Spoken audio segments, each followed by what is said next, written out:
You want to know my secret, Agent Romanoff? You want to know how I stay calm? To be honest with you, I wasn't able to watch this ever before. I kind of remember seeing this and just being like, oh, down in my seat. Hi, I'm Mark Ruffalo, and I'm going to rewatch some scenes throughout my career.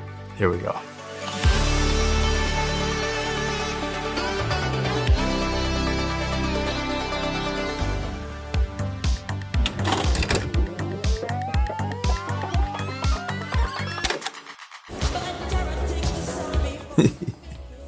Oh no, again.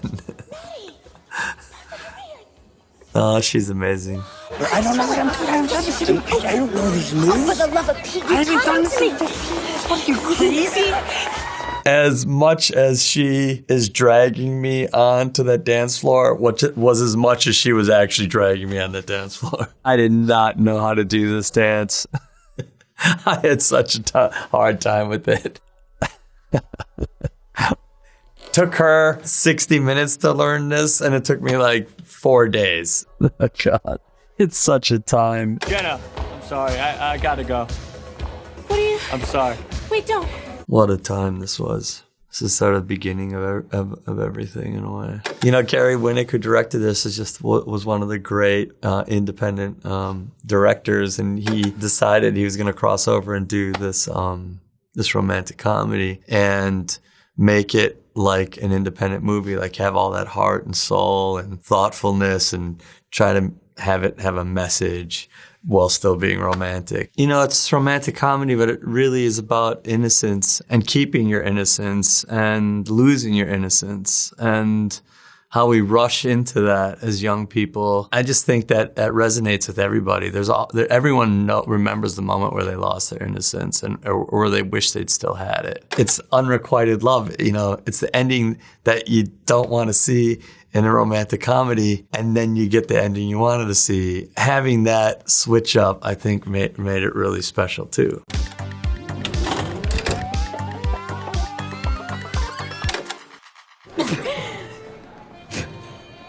Better. What? Why keep it in my mouth if it is revolting? Duncan Wedderburn, he's in a great tradition of the rake, the English rake. Terry Thomas is one of the people who come to mind. A lot of it is in the dialogue. He's controlling. He sees himself as a libertine. He believes in free love, unless, of course, it's the woman who wants to have free love. A classic sort of misogynistic, sexually dominating man from the turn of the century, even to today. Andrew Tate comes to mind. I must go punch that baby.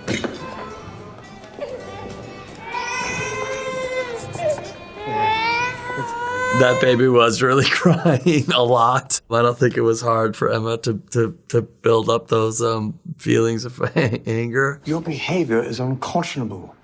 We behave. She's just one of the greatest actors and so present. A lot of it is just responding to what she's giving you. When an actor's present with you, there's something happening in between the two of you. You are hurting Bella. Sorry. Reason does not penetrate. Let us go. Ow. She really slapped me hard that time. What makes it so great is the mental process of, do I like that? That was exhilarating. I've never been slapped before. Who is this woman? Do I kiss her or bite her? His response is, ow. Which has a little bit of the pleasure in it, and his maybe wanting more, let's say. His kink.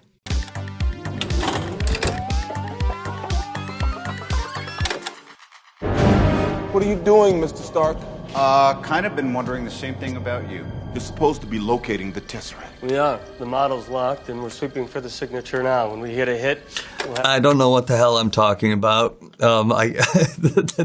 get into the scientific jargon, and I'm just like, all that was really difficult for me. But I think we pull it. Look at how great Downey looks.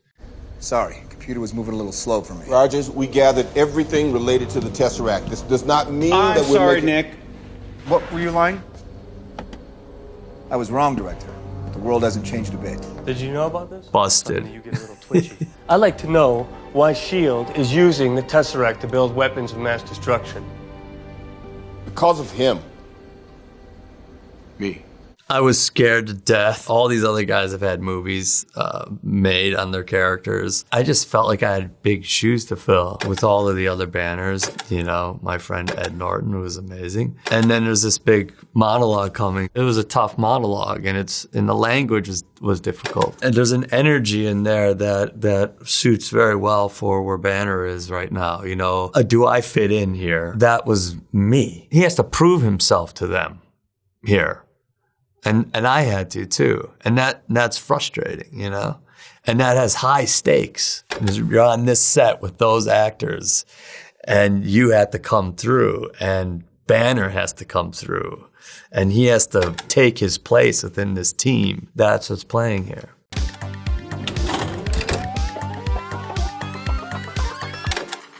The odd thing is, we also got gloves. Suspects? Blood on them. Hey, Pete? Yeah, Dave. You through over there? Can I get in there? I want to say it was 3 nights to film the sequence. My memory's faulty, but I know it was more than 1 night. If you were doing any other movie, you would do this sequence in half a day.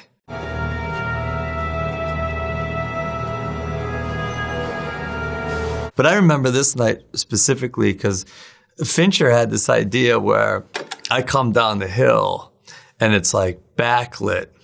And it's a sort of an introduction to him as this kind of lone, you know, figure. And he explained the shot to me, and I'd never, you know, had been in a film where the director had planned a shot a certain way. We would do 60, 70 takes, you know, just out of hand. My first day, he was coming towards me.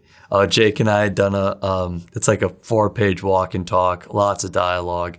He's coming towards me, Fincher, finally at take 30. And I'm just like, okay, I did my best. And he literally walks by me. He moves a background artist like 2 inches. And then he turns around, he walks, and hits me on the back, and he walks back to the monitor.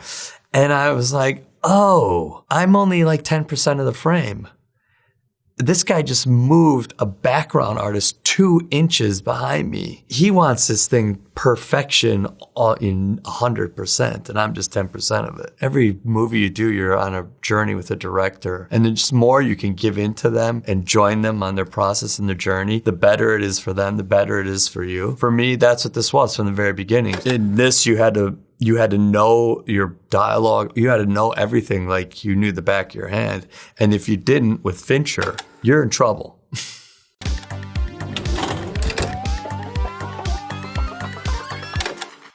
I wonder if Father Gagan should not be reduced to just weekend work while receiving some kind of therapy. Mike Resendiz, the guy I'm playing, and just how much it cost these guys to do this.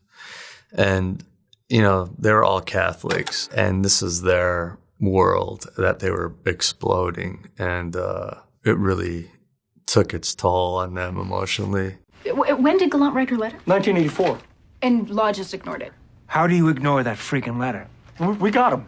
Injustice is, you know, it's a power that hurts people, and that people don't really have recourse to or defenses against. People their lives being turned upside down by fracking. And I was on those frontline communities where there really was no justice for people, and they were being abused, and the system wasn't protecting them the way it was supposed to. I'd had interactions that resembled that, so I really knew that in a personal way. It's time, Robbie. It's time. They knew, and they let it happen. 2 kids. Okay? It could have been you. It could have been me. It could have been any of us. We gotta nail these scumbags. We gotta show people that nobody can get away with this. Not a priest or a cardinal or a freaking pope. Well, the truth is that no matter how you want to hold yourself outside of it, I mean, personally, you got to be honest that it is you. I mean, you're the one there. You're the one saying the lines. You're the one who's having, showing up, who's living this life. So I don't really separate them that much personally. You can't negate that you're there.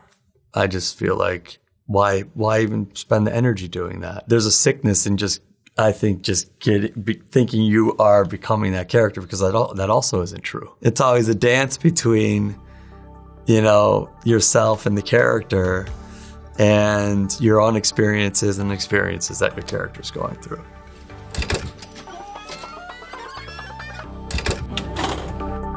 Thanks for watching.